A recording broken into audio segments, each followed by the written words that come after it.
umuntu efana nathi. Wakhuleka nokukhuleka ukuba lingane. Alinanga emhlabeni iminyaka emithathu nezinyanga eziyisithupha.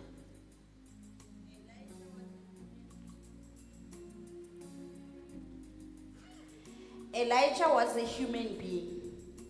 Even as we are, he prayed earnestly that it would not rain. And it did not rain on the land for 3.5 years. Elia wayengumuntu njengathi. Elia wayengumuntu njengathi. Wakhona ukukhuleka ukuthi izulu lingani for iminyaka 3.5.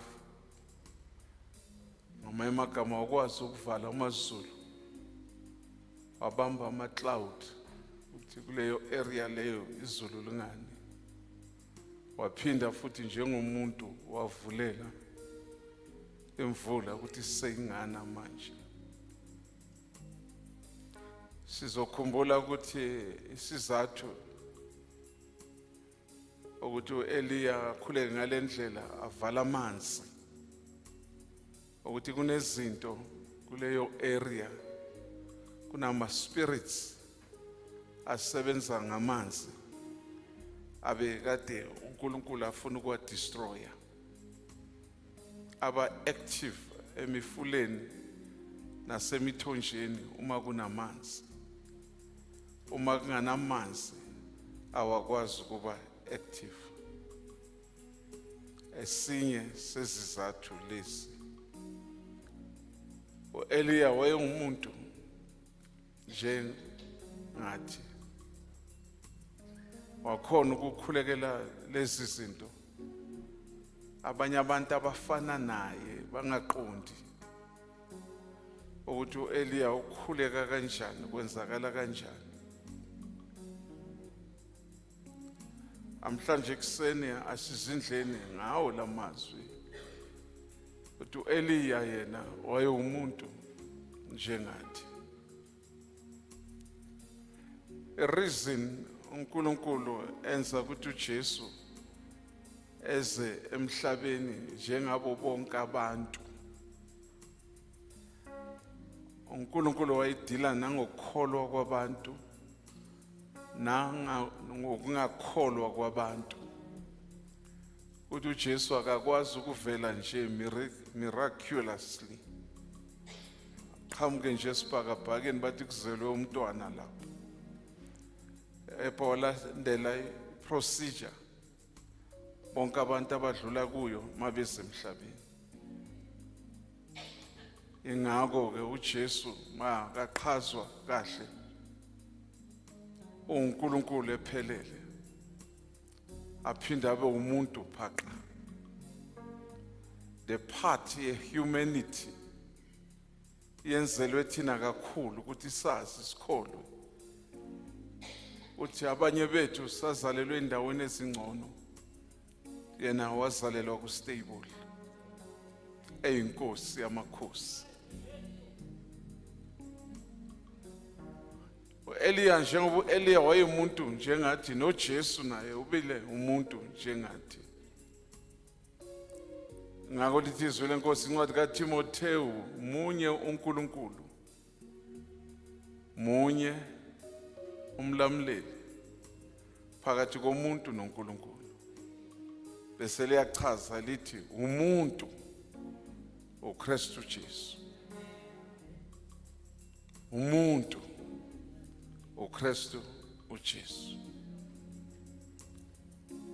Ke kwaba khona isikhathi uJesu umuntu njalo ngelilanga kwavuka uNkulunkulu kuye. Kwabonakala kwangathi uyadelela emshadweni waseKhana. Ngenkathi ephendula unina kabi.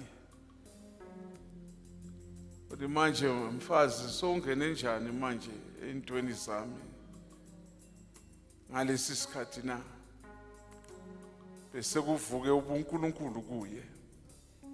Divinity beyithatha over. wakhohlwa ukuthi unina lo culturally uyadinga kumhlonipha. uEliya wayeumuntu njengathi. Kunabantu esiphila nabo ebandleni, emphakathini nasemakhaya ethu, bangabantu njengathi, but kwangathi kune-chip uNkulunkulu ayibeke kibo okwenza ukuthi labantu bahluke kunathi. And sometimes singalahlekelwa izinto ezinkulu uma njalo labantu sibabheka ngamehlo kabantu. Ngeke ngizwe kunolaka olukhulu ne-debate enkulu makuphela unyaka. Angilweli indaba yama-appreciation, but ngeke ngizwe nje kukhulunywa phikiswana uthi lapha kuleli bandla why lo mfundisi loya bamenzela into enjemusi, angisho uyasebenza kanti yena wayekumsebenzi athembeni ukuthi abantu babonelo yamfundisi awumuntu njengabo, but bakhohlwa ukuthi kunento kaNkulunkulu ebekwelabo eyenza ukuthi ahluke kunabo. But into zikaNkulunkulu ziyisimanganga ukuthi into uNkulunkulu ayibeke emntwini, it's up to you ukuthi uyayihlonipha, uyayi-acknowledge. Amen. Kukuwe. Bangaka ubaba uma ucabanga abadlula kulesa sigodi Elisha adlula kiso, kunabafana bekade bedlala ibhola, nakadlulu Elisha bathi wenyuka mpandlandini. Bangaka ubaba badlula lapho, mhlambe labafana besebajwayele umuntu ubaba nje omdala odlulayo bambiza ngesici. But lela langa uEliya wayemuntu njengathi, bakhohlwa ukuthi lo muntu odlulayo manje kunento kaNkulunkulu elapha kuye, akafani nalabo abadlula izolo. Eliya wayeumuntu njengathi. Ingaku Jesu uye wamangalelwa nakaboasta ngelilanga athi mina leli tempeli ngalidiliza. Amen. Bese ngiphinde ngiyalivusa ngeinsuku ezintathu. Ku humanity ku impossible, ku divinity ku possible. But bambeka ku level yokuthi umntwana kaMary konjilo, umntwana kaJosepha the carpenter bamehlisa. Kunabantu even emphakathini uNkulunkulu ababeke kuma top position, abanye wabapha ama gifts athize, abanye wabafaka ezweni le business. Sometimes siyakhohlwa ukuthi labantu abantu nabo. Kukunini la ukhumbula khona ukuthi thina soyithu sike sasukela umuntu owaziwayo okubusiness samthengela ipresent nje. Ingqondo yethu ithini? Itunako kumele anikeze thina. But sakhohlwa ukuthi naye umuntu uma receive naye kuba nobumnandi obenzakalayo emphefumulweni wakhe. Ayizwakali kahle. Ekhaya kini ku family yakini ukhona umuntu onjalo, ufana noEliya naye umuntu njenga. Bana ngabheka yonke leminyaka lo muntu ku family uyonithwele. But ngizibuza ukuthi likhele libe khona ilanga nje ukuthi nihlangane nje nimbonge nje ukuthi wonke unyaka sithwalwa nguwe, wonke ama Christmas sidla ngenxa yakho. Or uma kuyinsizwa simkwatela nakazoshada ukuthi akasayo khona kusenzela kahle ngoba nangu lo sekazoshare le mali naye. But why before ashada singambizi sihlale naye phansi sithi siyabonga manje sithwalile. And then niyaqaphela ukuthi abantu abavama ukwenzela abantu izinto bona benzelo. Kube nombuzo omkhulu kwenye indawo. And impendulo yaba khona.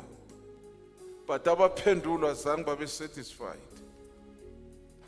Uthi kubangwa yini umuntu osiza abantu yena nakadinga usizo angalitholi na?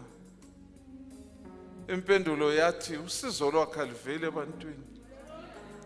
Usizo lwakhe livela kuNkulunkulu. Ngoba njalo angabheka abantu ukuthi bazomsiza uzolimala lahlekelwe umsebenzi uNkulunkulu ambizele wona. Eliya wayeumuntu nje. Aninayo umuntu onjalo efamilini yakini. Ninaye ne? But isithini silinde ukuthi asithengele okungcono. Asidlise kangcono. But siyesikhumbula ukuthi naye umuntu. Uyadinga nje ukubongwa. Uyadinga ukuphunyuzwa. Is it fair ukuthi sazi ukuthi uhola 10,000? Sonke vele sibhekele 10,000 ukuthi yena angasali ne200 rand. Ubani phakathi kwethu ongathi ngicela this year ungangithengeli lutho. Imali obufuna ukungithengela ngayo awusijabulise nawe. Ambalwa amakhaya njalo. Umndeni Fellowship Christian Center. Ambalwa amakhaya njalo. Siyombonga nini lelanga lahlekelwe umsebenzi? Ngoba lesikhathi alahlekelwe umsebenzi simkwatela kwangatakaza asebenzi. Eliya wayeumuntu njengathi. Sithini ngalokho khona kufamily ungasebenzi? Besimcabangela ukuthi naye unemizwa.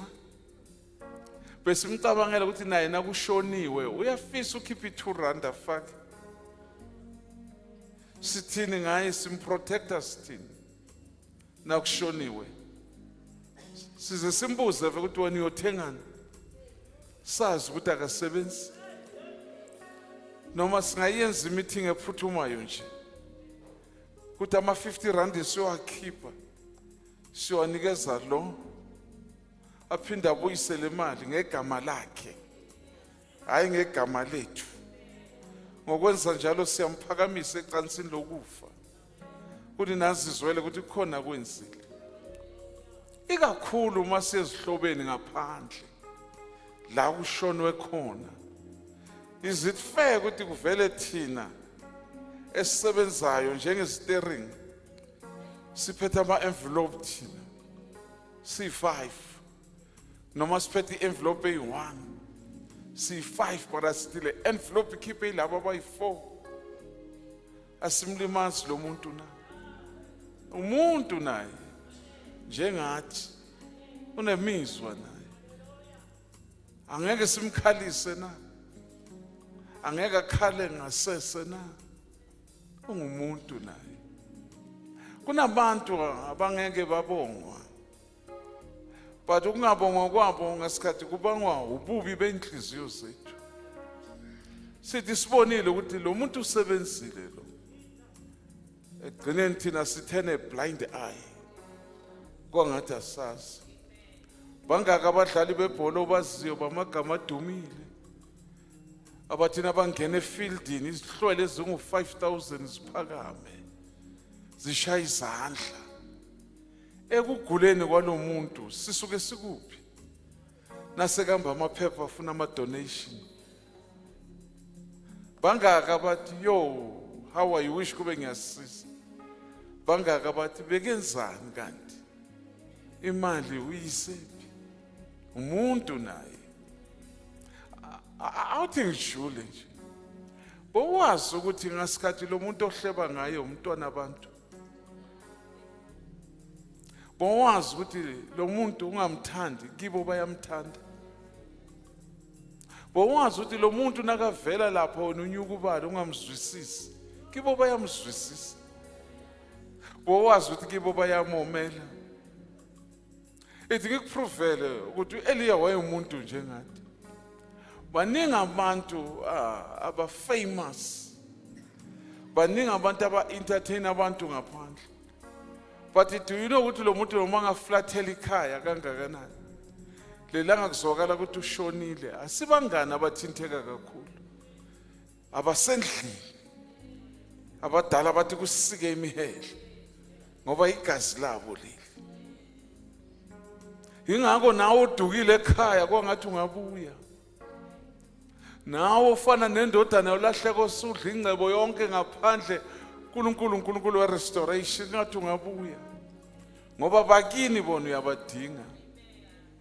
Kunabantu kunezihlobo zethu esazilahla out of excitement. Sajabulisa abangani ngaphandle. Nakufika ukuhlwa kwethu. Nase sibuyele emuva sibafuna sisabathula. Kanti yithe sibe careless. Ngikhuluma nabazalwane abagcwele umoya kaNkulunkulu abasindisiwe. But asindiswe wonke ama-area okuphila kwethu. Funde nokuhlonipha umuntu ohamba lapho omdaka ongagqokanga ngendlela wena othanda ngayo. But wazi ukuthi ungumuntu naye. Unabantu bakibo naye. Glory to Jesus. Uye uze ubuhlungu nakungcotshwa umuntu ekuthiwa abazali bakhe abasaziwe izihlobo zitholakala. Uyabuzwa lobuhlungu nawe. Na uzifake emabhutsini akhe. Kuthi inkosi nami ngingalingi ngcwatshwe ngalendlela. Ize nginikezwe ku government. Ngoba kasekho nganginake emndenini. Eliya wayeumuntu njengathi. Abanye abantu singaba misinterpreter. Njengongana wangena ethempeleni eyothulula umphefumulo wakhe. Ekuseni ngiyazindla ngithi ibandla ngabe liyazi lenyanga leyo yokugcina lamalanga asele. Kwangathi ungathulula umphefumulo wakho izinto ezenzakela empilweni yakho from January kuze kube manje. Ungangene ku2026 usindo emphefumulweni. Utshela uNkulunkulu konke okuhle nokubi. Utshela uNkulunkulu bonke ubuhlungu odlulekile. Utshela uNkulunkulu izinto ezimbo zenzile. Utshela uNkulunkulu izinto ezimbo zenze kuwe nezinto zenze ebantwini. uNkulunkulu uhlola inhliziyo nezinzo. Noma singathula yena uyabona. Simtshele uNkulunkulu. There are times la ngasikhathi siba abantwana baNkulunkulu we feel as victims. Not knowing ukuthi we are villains. Asisingama victim thina. Yithi esenzelo yamuntu abe victim. Sometimes now uthi ngiyahlupheka uqondise kwabanye abantu. Is it not possible ukuthi lokuhlupheka wozibangele kona na? Until wazokhomba abanye abantu. Ukuthi yiba bakubangela ukuhlupheka. Same applies ngoNkulunkulu. Kunezinye izinto esihlupheka kizo. Hayi ngoba uNkulunkulu engekho, hayi ngoba uNkulunkulu angazithandi, yithe sishifte emiyalweni kaNkulunkulu. Yithe nase sibona kongathi si right, saqala sadelela. Nase sibona ngathi si right, sesihamba sigibele ku balcony ye life. Nasibheka abanye sibabukele le phansi, kwangathi izintuthwana. Yithi ngepride yethu. Amen. Esivela kuNkulunkulu.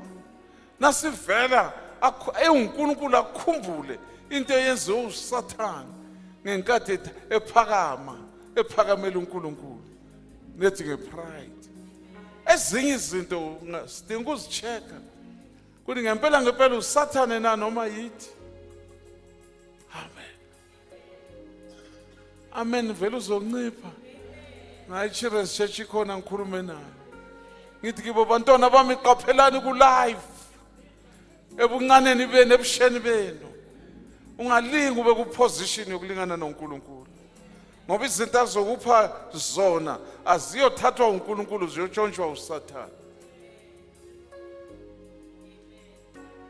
Impilo le.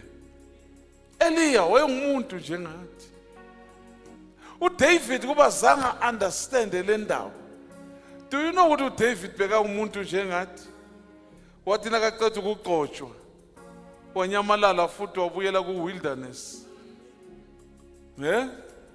Ibuphi umfundisi ongavuma sekagcotshiwe wafakwa nekhola wabuyela futhi leku ezimvini ku-wilderness.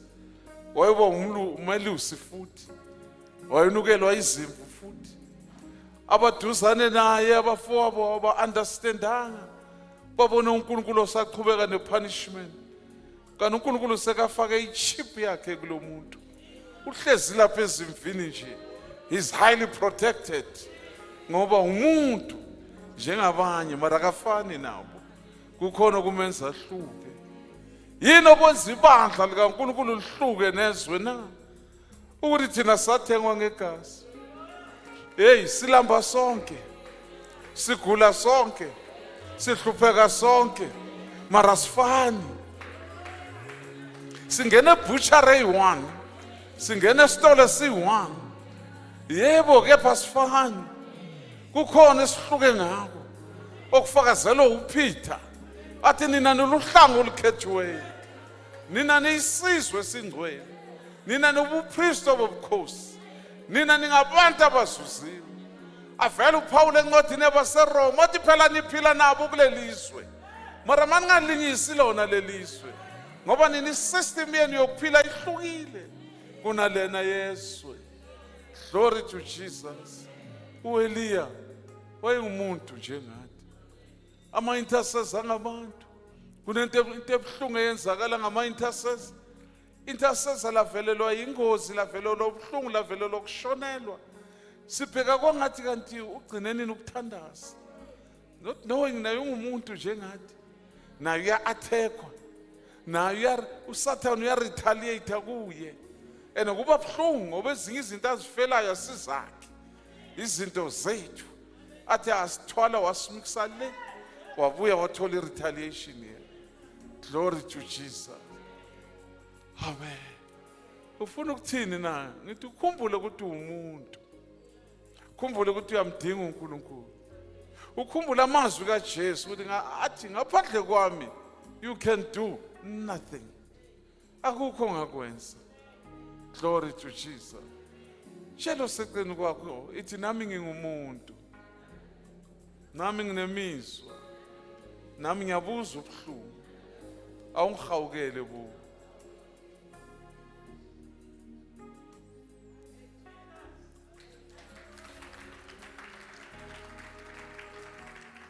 Ungakhohliswa umama wakhe ekhaya. Njalo nanenza izinto ezidinga imali. Athi hayi mina ngiright izenzeleni nina. Angasho kayi-1, angasho kayi-2. Nigcine nijwayela. Kube injwayelo. Ningasaboni ukuthi nimdestroya kangakanani. Ngoba naye umuntu njengabantu. Uyadinga ukuculelwa naye ngebirthday yakhe. Glory to Jesus. Amen. uEliya wayengumuntu. uJosepha wayengumuntu. Wayefana nama-brothers akhe. Kepha uJosepha kwahluka njengento eyodwa nje. Ngegarment ubaba bembathise yona. Siphila nabantu kulomhlaba. Kepha kunye sihluke ngako. Ngengubo esembathiswe yona. Eyathungwa eCalvary. Amen. Yathungwa emshinini waseCalvary. Yathi nayiphuma yathi khakha. Kulona lona. Athi uJesu ngelilanga kunilungelo ukuthi mina ngihambe. Kuze masengihambile ubaba azothumela umoya oyingcwele. Ozofika kuloyo naloyo athi fit. Glory to Jesus. Njengoba athi fit la kuwe namhlanje kuseni. Umoya kaNkulunkulu owazi konke kwakho. Josepha wazondwa ngegarment athunyelwe yona. Ethi nakavela kuthiwe nayinyanga yamaphupho. Sibazalwane siyabizwa ngamagama. Akusithusi lokho. Ngoba indaba uPaul nakathi mbathana uKristu. Mbathana uKristu. Usho ukuthi kunengubo enithungelwe yona. Izinto nazizimbi kakhulu ifune ukuthi usayimbathe kahle na. Iyavala amahlombe na. Ufudumele na. Glory to Jesus. Ngoba namandla obumnyama ayayazi lengubo. Uthi masoyimbathile amandla obumnyama awona ukuphumelela. Ingakusho ngesibindi uthi no weapon formed against me shall prosper. Usho ngesibindi sekushoniwe uthi all is well.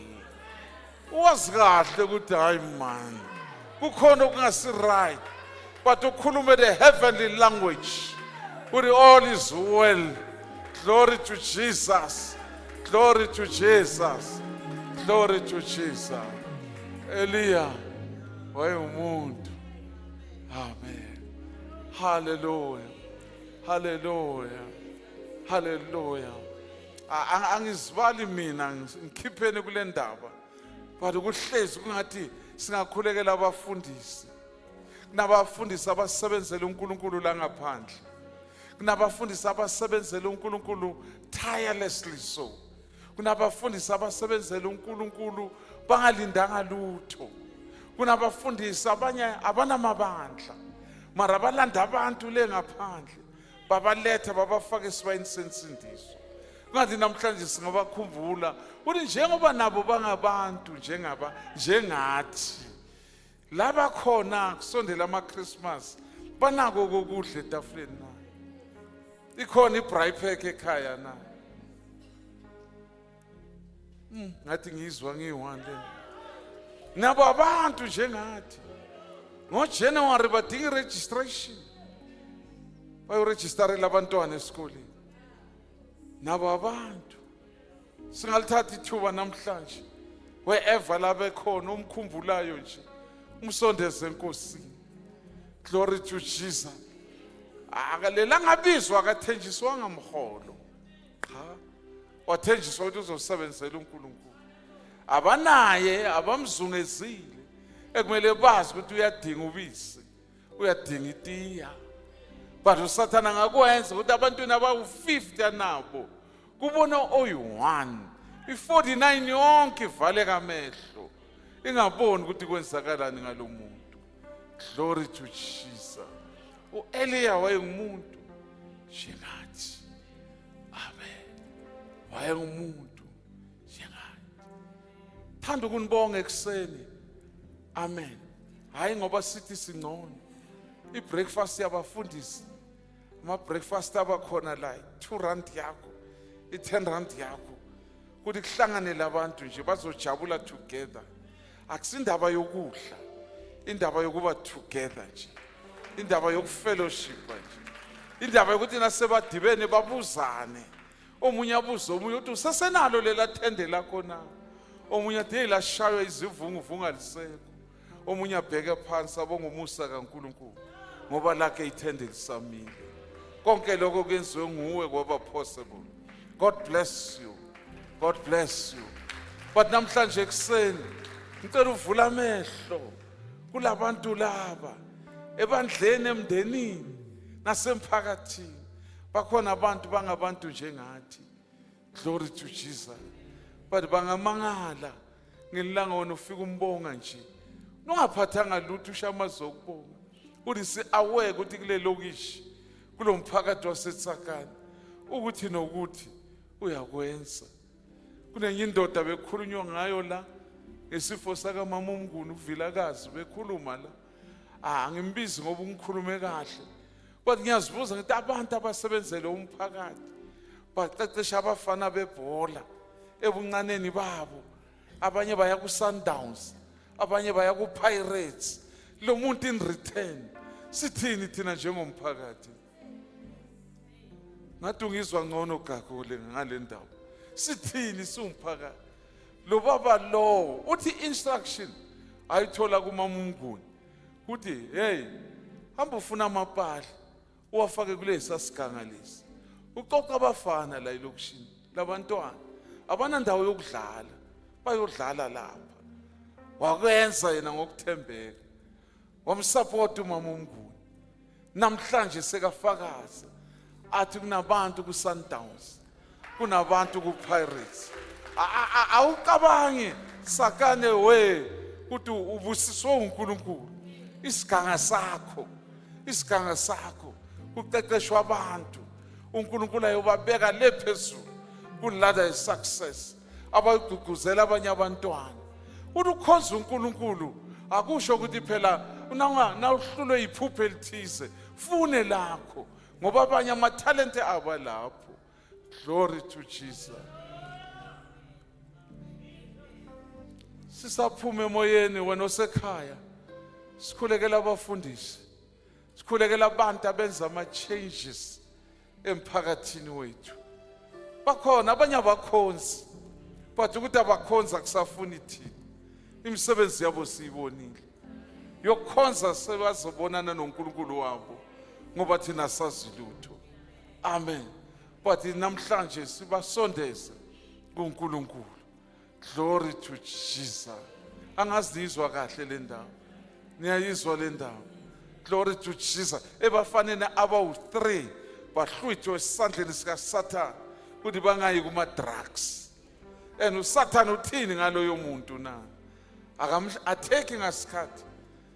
Akayenzi retaliation ngasikhathi. Glory to Jesus. Amen. Asiphumene emoyeni singene nemthandazweni. Glory to Jesus. Sikhulekela abafundisi abamsebenzele uNkulunkulu. Sikhulekela abafundisi esingazi ukuthi baphila kanjani uNkulunkulu owaziyo. Sikhulekela abantu abasizile emphakathini. Amen. Glory to Jesus. Amen. Singaphakama uyokhuleka ngendlela oholwa ngayo. Mina sengishilo nje. Glory to Jesus. Ubafuna bephelele ubafuna